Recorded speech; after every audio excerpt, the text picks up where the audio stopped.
Cada año, cuando llega diciembre, repites un ritual fascinante sin siquiera darte cuenta. En el corazón de tu hogar, coloca un símbolo del pecado original y luego decóralo con recordatorios de la redención de Cristo. Y no estás solo, millones en todo el mundo hacen lo mismo en Navidad. Colocan un pino en el salón, lo encienden y dedican horas a decorarlo, pero pocos entienden el verdadero significado de este gesto. Si hoy le preguntaras a la gente en la calle qué representa el árbol de Navidad, la mayoría diría que es solo un adorno. Algunos incluso se arriesgarían a calificarla de tradición pagana. Pero la verdad es mucho más profunda y sorprendente de lo que nadie imagina. El árbol de Navidad no apareció por casualidad. Fue creada por la Iglesia con un propósito claro: enseñar las Escrituras.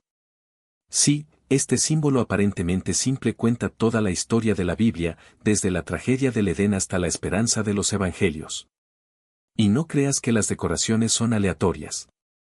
Cada detalle, las bolas rojas, las luces, la estrella en la parte superior, lleva un significado cristiano escondido a plena vista. Hoy descubriremos uno de los secretos mejor guardados del cristianismo. Te revelaremos el origen del árbol de Navidad, su nombre original y qué representa realmente cada adorno. Y quédate hasta el final, porque hay muchos más símbolos ocultos de los que puedas imaginar, algunos capaces de transformar tu forma de ver la Navidad para siempre. Para entender esta historia, debemos remontarnos a la Alemania medieval, una época en la que la mayoría de la gente no sabía leer ni escribir, y mucho menos entender el latín, el idioma en el que se escribió la Biblia. Ante esto, la Iglesia encontró una solución ingeniosa: el teatro. Comenzaron a representar los pasajes más importantes de las Escrituras en plazas públicas y en las entradas de las iglesias, y las representaciones tuvieron un gran éxito. Al principio, los actores eran sacerdotes, pero con el tiempo, los gremios de artesanos se adueñaron de los espectáculos, compitiendo para crear las mejores producciones. Y en el centro de la obra más popular de todas, la historia del Génesis, siempre había un elemento llamativo: el árbol del Edén, alto y frondoso, a veces con una serpiente enroscada en sus ramas. Era el símbolo más elaborado y significativo, el árbol del conocimiento del bien y del mal, de donde Eva arrancó el fruto prohibido y sucumbió a la tentación. He aquí un detalle que casi nadie conoce: la gente quedó tan impresionada con el árbol del paraíso en piezas que comenzaron a instalarlo en sus casas durante la fiesta de Adán y Eva, celebrada el 24 de diciembre. Así es, el día 24 no era Navidad en el pasado. En el antiguo calendario litúrgico era la fiesta de Adán y Eva, que recordaba la caída del hombre, el momento exacto en que el pecado entró en el mundo. Fue un día para reflexionar sobre la necesidad de un Salvador, que nacería al día siguiente, 25 de diciembre.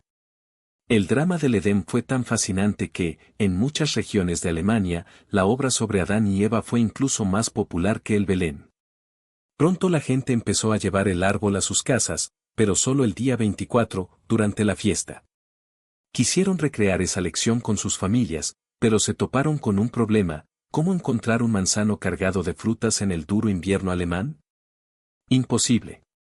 En diciembre, los manzanos están secos, sin hojas y sin vida. Necesitaban un árbol frondoso que representara el paraíso del Edén, así que empezaron a utilizar el único que permanecía verde y vibrante incluso en el frío: el pino. Para simbolizar el fruto prohibido, colgaban de las ramas manzanas rojas, cosechadas meses antes, en otoño. El rojo representaba la sangre y en latín la palabra malum tenía dos significados: maligno y manzana. Así, las casas se llenaron de pinos decorados con manzanas rojas el 24 de diciembre. Lo llamaron Paradisbaum, el árbol del paraíso. Este es uno de los secretos cristianos detrás del árbol de Navidad. Por eso todavía utilizamos pinos y abetos hoy en día y decoramos nuestros árboles con bolas de color rojo brillante. Es impresionante cómo una tradición transformó el árbol de la ciencia del bien y del mal del Edén en algo presente en los hogares de todo el mundo. Con el tiempo, surgieron interpretaciones adicionales: las hojas de hoja perenne representarían la vida eterna, el verde en pleno invierno simbolizaría la esperanza y la forma triangular del árbol señalaría a la Santísima Trinidad. La tradición se extendió por toda Alemania, pero pronto surgió otro desafío. Mucha gente quería tener el árbol en su casa al día siguiente, 25 de diciembre, cuando celebraron el nacimiento de Jesús, pero las manzanas eran un recordatorio constante del pecado y la condenación. ¿Dónde estaba la esperanza? Para solucionarlo, las familias empezaron a colgar otro adorno junto a las manzanas, algo que hoy olvidamos, pero que fue la clave de todo el mensaje: hostias blancas, redondas y sin levadura, como las que se usan en misa. A veces estaban estampadas con imágenes de corderos o ángeles. Si la manzana representaba la caída a través de Adán, la hostia simbolizaba la redención a través de Cristo. Estas huestes se acordaron del cuerpo de Cristo, el Cordero de Dios que quita el pecado del mundo. Como dice la Biblia, así como en Adán todos mueren, así en Cristo todos serán vivificados. El contraste fue intencional y poderoso, el rojo del pecado y el blanco de la pureza. En un solo árbol estaba toda la historia de la humanidad, desde la caída en el Génesis hasta la salvación en la cruz. También agregaron nueces, cuya cáscara dura representaba la humanidad de Jesús, mientras que el interior simbolizaba su divinidad oculta. Los dátiles y los higos evocaban los frutos de la Biblia y los papeles dorados brillaban como la gloria de Dios. A lo largo de los siglos, la tradición evolucionó, pero el mensaje permaneció. Las manzanas, que se echaban a perder con el tiempo, fueron reemplazadas por adornos de cristal brillante.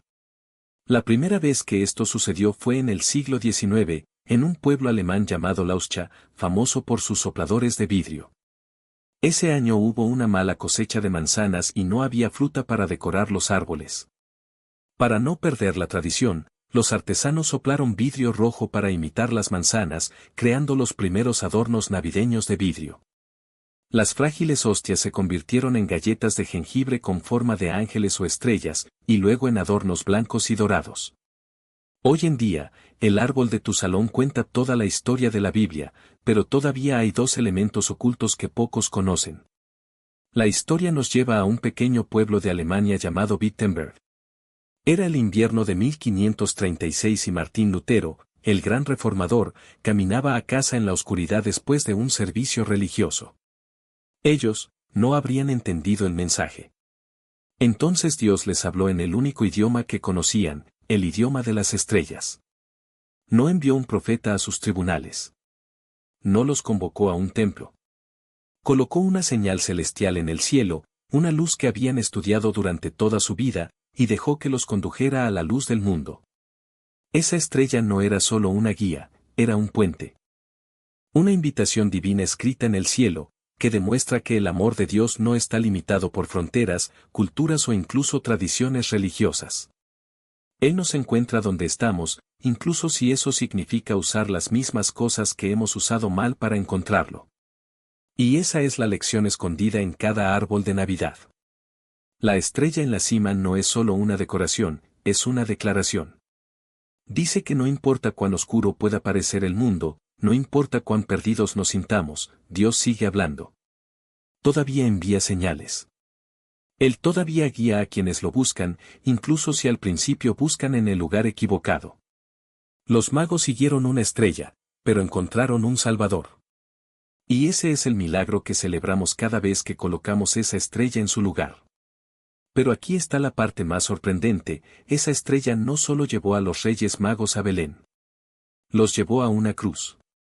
Porque el mismo Dios que usó una estrella para anunciar el nacimiento de Cristo algún día usaría la oscuridad de un viernes por la tarde para declarar su victoria sobre el pecado. La estrella de Belén y la oscuridad del Gólgota son dos caras de la misma historia: la luz atraviesa la noche, la esperanza atraviesa la desesperación. Y cuando colocamos esa estrella encima de nuestros árboles, no solo recordamos un evento pasado. Estamos proclamando uno futuro. Estamos diciendo que así como la estrella llevó a los magos a Jesús, un día conducirá al mundo entero hacia Él nuevamente, cuando Él regrese, no como un bebé indefenso, sino como el Rey de Reyes, con una corona de gloria y una luz que nunca se desvanecerá. Así que la próxima vez que veas un árbol de Navidad, no te limites a admirar los adornos o las luces parpadeantes. Mira la estrella. Recuerde que es más que un adorno, es una promesa. Una promesa de que Dios todavía habla, todavía guía y todavía desciende a nuestro encuentro, justo donde estamos. Y si escuchas atentamente en el silencio de la noche de Navidad, es posible que escuches el eco de esa antigua estrella, que sigue llamando, todavía guiando, todavía señalando el camino a casa. Ellos, citando al profeta Isaías, se habrían quedado allí en un silencio desconcertado. Entonces Dios, en su infinita sabiduría, decidió hablarles en un idioma que pudieran comprender, el idioma de los cielos. Iluminó el cielo con una estrella, un signo celestial tan inconfundible que ni siquiera los eruditos más eruditos de Oriente podían ignorarlo. Algunos astrónomos modernos han rastreado este evento hasta una rara conjunción de Júpiter y Saturno alrededor del año 7 a.C., una alineación cósmica visible desde el este, donde Júpiter, el planeta llamado durante mucho tiempo el rey de los planetas, apuntaba directamente al rey de reyes. Dios nos encuentra donde estamos. Para el pueblo judío, habló mediante profecía. Para los griegos, mediante la sabiduría. Para los astrónomos, a través de una estrella como ninguna otra. Y en ese momento, la puerta del Evangelio se abrió de par en par al mundo entero. Esta fue la Epifanía, la primera vez que Dios se reveló clara y directamente a aquellos que estaban fuera del pacto de Israel.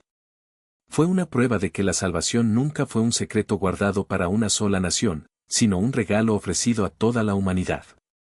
Siglos antes, Isaías había profetizado, las naciones vendrán a tu luz, y los reyes al resplandor de tu aurora. Y hoy, la gran mayoría de los que siguen a Jesús no son de ascendencia judía. Somos gentiles. Somos los herederos espirituales de aquellos sabios de Oriente, que necesitaban una señal en el cielo para encontrar su camino. Esa estrella en la copa del árbol es nuestro estandarte de inclusión, el símbolo de una gracia que cruzó todas las fronteras, culturales, geográficas, étnicas, para llegar a nosotros.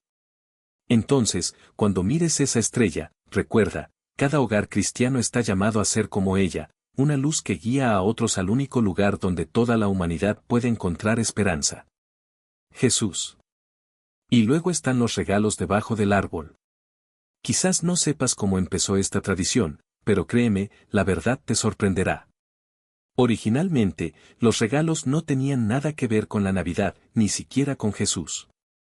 La costumbre nació el 6 de diciembre, atado no a un pesebre, sino a un santo, Nicolás, un auténtico obispo que vivió en el siglo IV en lo que hoy es Turquía. La leyenda habla de un padre desesperado con 3 hijas, demasiado pobres para proporcionar dotes. Sin ellos, las niñas enfrentaron un destino sombrío, vendidas como esclavas o algo peor. Nicolás no podía quedarse quieto. Durante 3 noches, se deslizó hasta su casa y arrojó bolsas de oro por la ventana, una para cada hija. La última noche, una de las bolsas aterrizó en una media secándose junto al fuego, y así comenzó la tradición de colgar medias junto a la chimenea. La gente empezó a dar regalos el 6 de diciembre para honrar esta generosidad radical, y Nicolás se convirtió en el santo patrón de los niños y los necesitados. Luego vino Lutero. Se dio cuenta de que la gente se fijaba en santos como Nicolás, perdiendo de vista lo que más importaba, Cristo. Así que trasladó la entrega de regalos a Nochebuena, la noche del 24 de diciembre, y cambió al donante. Ya no era San Nicolás, ahora era el niño Jesús, quien traía los regalos y los dejaba debajo del árbol iluminado. Lutero quería que los niños entendieran que cada don, cada bendición, fluye del niño Jesús. Pero la historia no termina ahí. A pesar de los esfuerzos de Lutero, San Nicolás no desapareció. Regresó más fuerte que nunca, aunque en una forma que nadie esperaba. Cuando los inmigrantes holandeses fundaron Nueva Ámsterdam, ahora Nueva York, trajeron consigo su tradición de Sinterklaas. Los colonos ingleses lucharon con el nombre y lo transformaron en Papá Noel. Sin embargo, el Papá Noel original no se parecía en nada a la alegre figura que conocemos hoy. Era un obispo solemne, alto, delgado, vestido con mitra, túnica roja y portando un bastón. Entonces la cultura de Nueva York se hizo cargo. Artistas y escritores como Washington Irving y Clement Clark Moore lo remodelaron, le quitaron el atuendo de obispo para hacerlo más agradable y lo convirtieron en un anciano regordete y alegre con un trineo y renos voladores. ¿El resultado? Una extraña fusión. Mantuvimos la fecha de Lutero, 24 de diciembre, pero la cultura popular trajo de vuelta a San Nicolás, ahora como Papá Noel, empujando al niño Jesús a los márgenes una vez más. Sin embargo, en algunas partes del mundo, el significado original perduró. ¿Recuerda cómo Alemania estaba dividida entre el norte protestante, con sus árboles iluminados, y el sur católico, con sus belenes? Las regiones católicas se aferraron a tradiciones arraigadas en la liturgia. Por eso, en países como España, México, Argentina y partes de Italia y Filipinas, la historia se desarrolló de manera diferente. Allí, los niños reciben sus regalos no en Navidad, sino el 6 de enero, 12 días después, el Día de Reyes. La Biblia nos dice que cuando los magos encontraron a Jesús, lo adoraron y le ofrecieron regalos, oro para el rey, incienso para Dios y mirra presagiando su sufrimiento. La antigua tradición marcaba estos 12 días para simbolizar el viaje de los magos desde Oriente hasta Belén. Pero aquí está el giro: si leemos el Evangelio con atención, los historiadores notan que los Reyes Magos probablemente no llegaron a un pesebre, sino a una casa en Belén, y su viaje no duró 12 días. Fueron necesarios 2 años. Por eso, hoy en día, diferentes culturas celebran de diferentes maneras. Algunos abren regalos en Nochebuena, otros en Epifanía. ¿Qué pasa contigo? ¿Qué día celebras? La historia del árbol, la estrella y los regalos es un tapiz tejido con hilos de historia, fe y cultura. Sin embargo, persiste una pregunta: si el árbol de Navidad es tan profundamente cristiano, ¿por qué algunos lo rechazan por considerarlo pagano? ¿Por qué los creyentes de todo el mundo lo destierran de sus hogares? La respuesta está en un solo versículo de la Biblia, un pasaje tan a menudo sacado de contexto que se ha convertido en un mito moderno. Jeremías capítulo 10.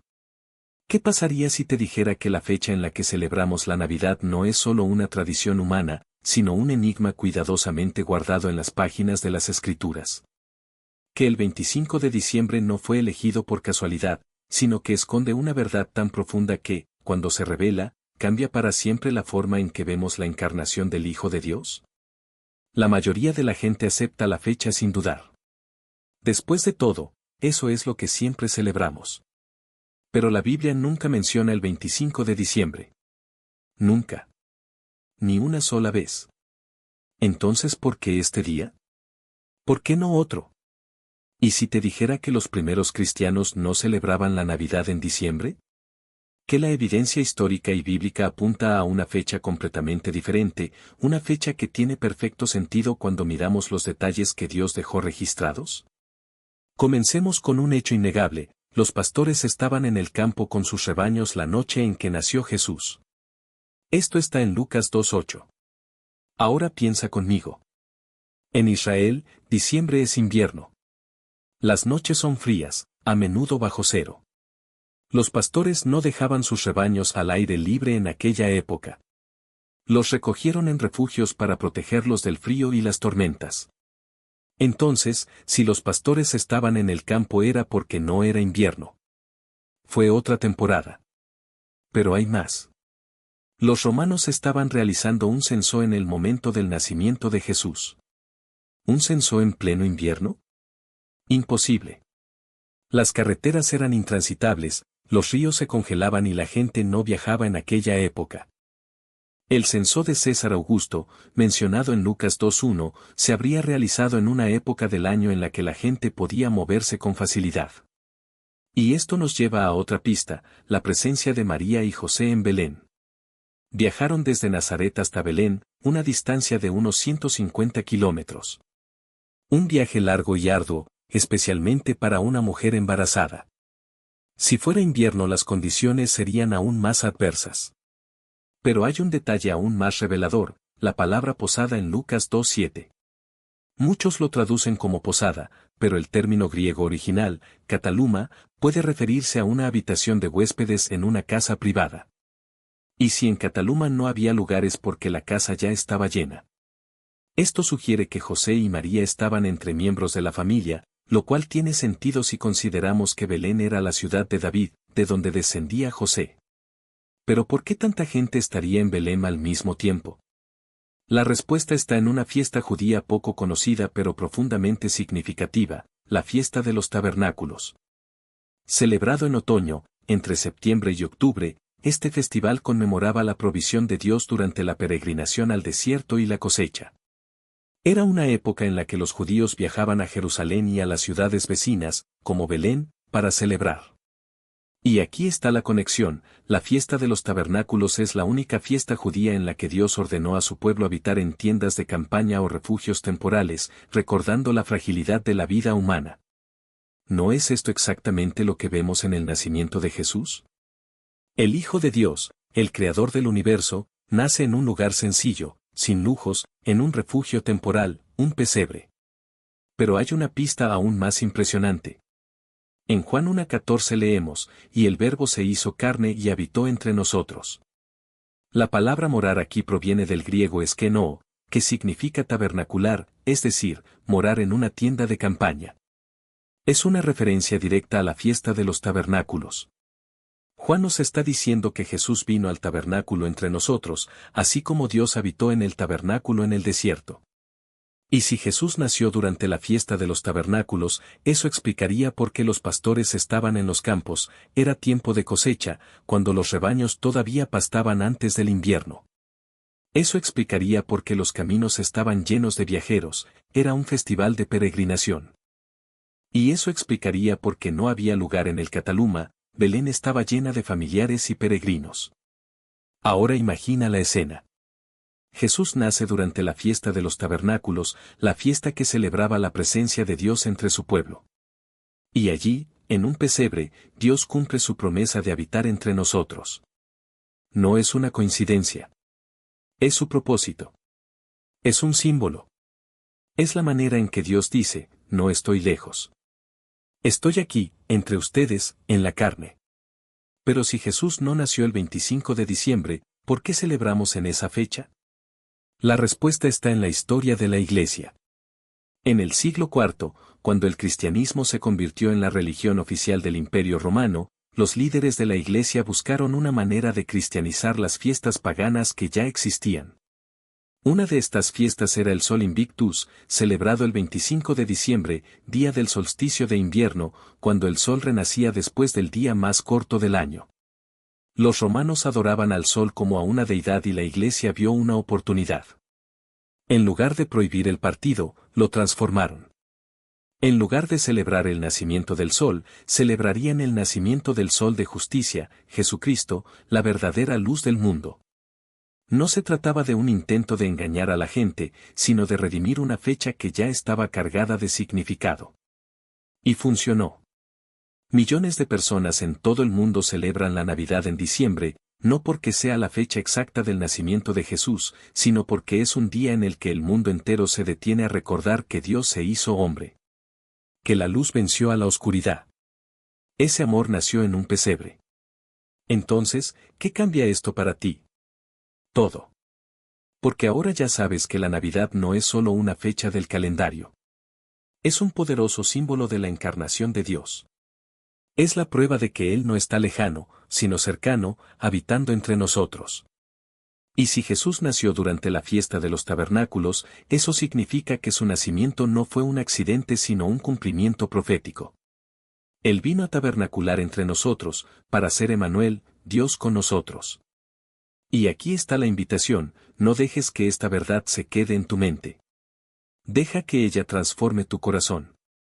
Cuando mires tu Belén este año, recuerda, ese bebé no nació un día cualquiera.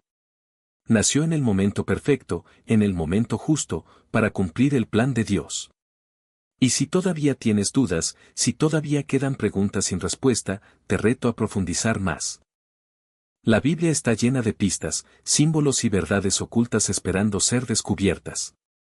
Y si quieres saber más sobre los misterios de la Navidad, sobre las profecías que apuntan al nacimiento de Jesús, sobre los detalles que confirman que Él es el Mesías prometido, entonces no te detengas aquí. Hay mucho más por explorar. Porque la Navidad no es solo un cuento.